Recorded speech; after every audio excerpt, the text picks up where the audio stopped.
All right, so today Alzo wanted to send over their newest Smoothy radius linear video slider. And it's radius linear because this slider can actually track sideways like a normal slider, or it can work in a curved radius, so it can keep a subject in frame even though you're tracking from one end to the other. So you could have basically both a straight slider as well as a curved slider all in one. So we're going to take a look at that. They sent this over, and you guys let me know what you think.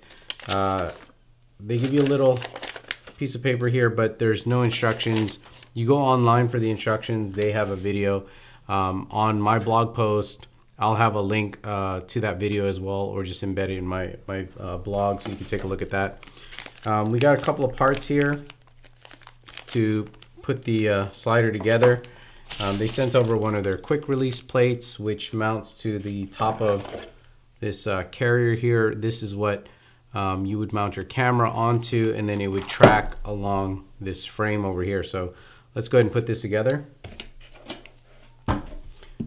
Now there's one long bar over here, and you notice there's a cutout slot, and that's to use this frame for the radius part of the slider, so you can get a curved slider in here.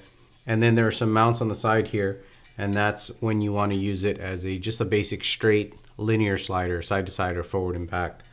And then there's a lot of mounts underneath here, so you can mount it to a tripod, as well as maybe some light stands on each side, or you can use their support arm, which I'll show you guys after we set it up on a tripod. So this is the bar. This is basically the main frame. And then in this package right here is the frame that the carrier goes onto, and it either tracks straight or it curves. So let me show you how that gets set up. In the bag here we have a little bit of hardware to mount these two pieces together. Now what I'm missing though is the feet. So they do have an optional kind of table setup so that you could use this slider on a table setting, and they didn't include that, so I'm not going to be able to use it on the table.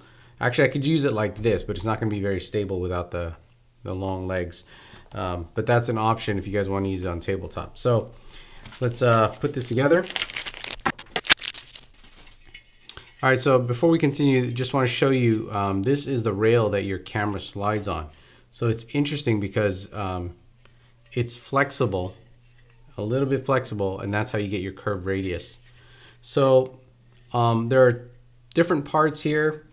One has like a little slot, one has a very kind of an open slot here. Now if you're going to use a straight slider, you're going to mount it to the back here like this, to these mounting holes, and then you have a couple of thumb screws here. So we're going to just attach this. All right, so there you go. We've got the bar mounted here. There's a kind of an offset that goes on this side, and this is when you're using it as a radius slider. I'll show you that in a bit, but for now, this is kind of how your basic setup's going to be. Very easy to mount it as a straight slider, and then again, just 3 little thumb screws come off, and then you go right into a radial slider or curved slider, and then you can kind of switch back and forth. So not too difficult to kind of toggle back and forth. So the carrier here basically slides on the end. And just to show you guys, there's a brake here on the back. It's a little hex screw with a nylon cap there. These are all nylon wheels and bearings, so very quiet and smooth. The hardware here is actually pretty heavy. Even though it looks pretty simple, it's pretty well put together here. It's pretty sturdy. And then a rubber mat here on top for your quick release. And we want the brake part to be on one side of this rail here. So let's put it up here. So this is basically it. This is a straight slider right here. Now let me turn this around. So you'd use this little cap here on the back to tighten it up. You can stop the carrier at any point on the slider, but to really lock it down, there's another hole right here in the middle. So if you line up this lock with this hole and you get that in that hole, it'll really prevent it from shifting. So it's going to really keep it from kind of sliding back and forth. Okay, so you've got a couple of these rubber stoppers here, and that's to prevent the carrier from falling off the rail. So anytime you're switching back and forth, you have to take the carrier off. But these little rubber stoppers here go into the holes, and that prevents this from falling off the rail. And so you get 4 of these little rubber stoppers here. Now let's transform this guy so that it can go into a curved slider. So what we're going to do is we're going to take the carrier off again.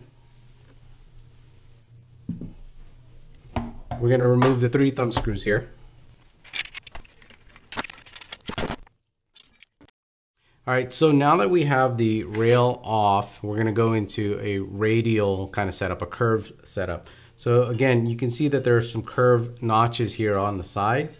And basically what you want to do is you want to flip this over so that these tiny little slots here now go on the inside of the track. So you're going to, there's a center point here that's going to line up with this long rod right in the middle. So when you line up your sides, you want to make sure that this is going to be as close as possible. So we're going to first start out over here, and we're going to try to line this up maybe like an inch away. And we're just going to eyeball where the hole is here in the middle. And once we're pretty close, we're just going to bend this over and drop it into this opposite side. And we can move it a little bit back and forth. So now that we're lined up, I'm just going to put this back together here. All right, so there you go. We have the curved setup here. And all we have to do now is just put the carrier back on. So when we track our camera here off on the rail, our subject's going to remain in frame the entire time, in center of frame.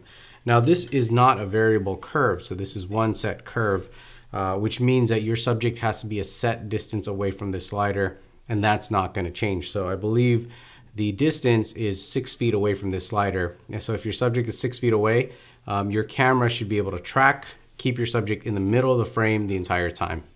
So we'll put our carrier back on. Now remember, you've got these rubber stoppers here, so you want to put those back on the end. There's 4 of them, but I'm just going to put 2 on for now. So as you can see here, now my carrier is going to track along this curved rail, and we'll be able to keep a subject in frame. So that's a quick look at Alzo's new radius linear video slider. Very easy to set up and toggle between a straight slider and a curved slider. Now I think we'll put it on a tripod and test it out and see how well it can actually track. All right, so what we did here was we just kind of set up a mock interview to show off the radius slider here. Now another thing that Alzo sells, which is really great for any slider, is the support arm here. So to prevent long sliders like this from sagging on each side, you can add 1 or 2 of these support arms so that you can work with just one tripod. Otherwise you would have to get a stand on each side, but this makes it a lot easier and easy to transport. So what you have to do is just add this to one side of your slider.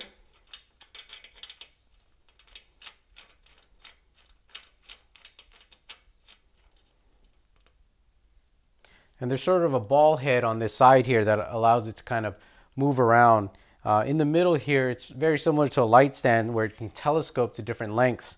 On the opposite end, you also have a ball head that attaches to some sort of nano clamp. So then all you have to do is attach it to one side of this leg here, tighten up your clamp,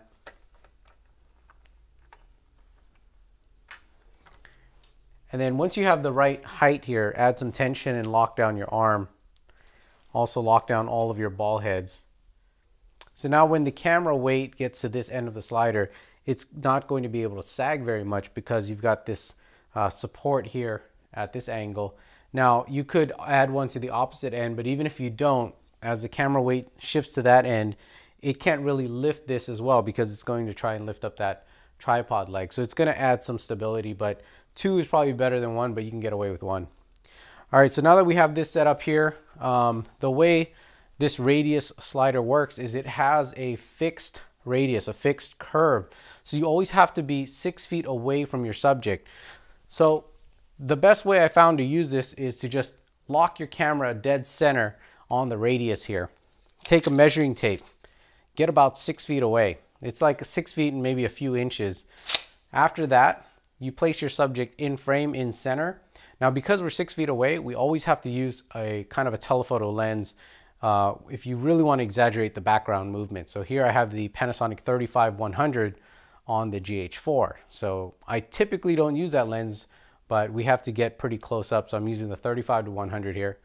And then to make sure that your subject stays in frame the entire time, we unlock the carrier and we're going to push this over to one side to the opposite end. If your subject remains in center on this end, go out to this end over here. And if your subject remains in center on this side, then your slider is going to be perfectly centered and you just have to move back and forth. Your subject will always stay in frame and in center. If not, then you're going to have to readjust a little bit. Another thing that you guys probably want to know is because of the way the slider is made, if the slider is not perfectly level, this is actually going to roll on its own on one end, and on the opposite end you're going to see kind of like a lift, or it's going to kind of go up and down. So you want to make sure you're dead center. Luckily, Alzo includes this quick release plate here. There are 2 bubble levels on this, so it's going to make sure that your camera is level and your slider is level as you lock it down in the center. Everything will be level. But to make things easier too, you could put it on a fluid or ball head underneath the slider. Here we have a fluid head. I also have a leveling head. So instead of messing with all the tripod legs, I could level it here. Obviously, if you have a bowl mount tripod head, that's going to be, the ideal way to do it. So you can level out your slider and then make sure your camera's level as well on these 2 levels here. All right, so now all we have to do is just hit record. Let me set my settings here and we'll just do a quick sample. Now I do notice that because of the way this dolly is designed, there could be some movement on the camera if you're to force it back and forth.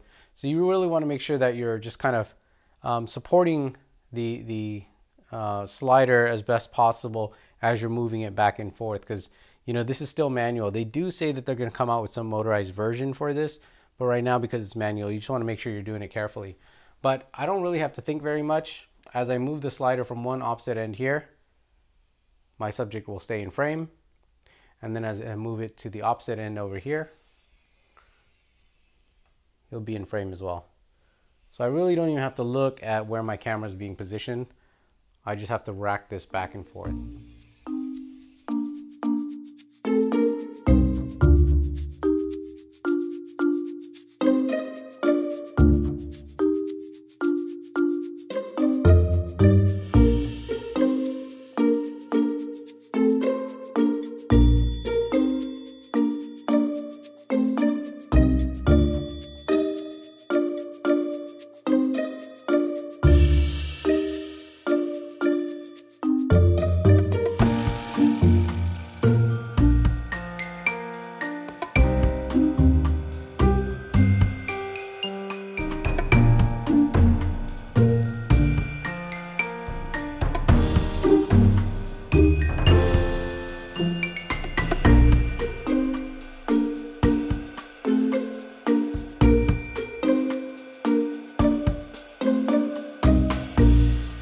All right, guys, so that is a quick example, quick look at Alzo's latest Smoothy Radius Linear Slider.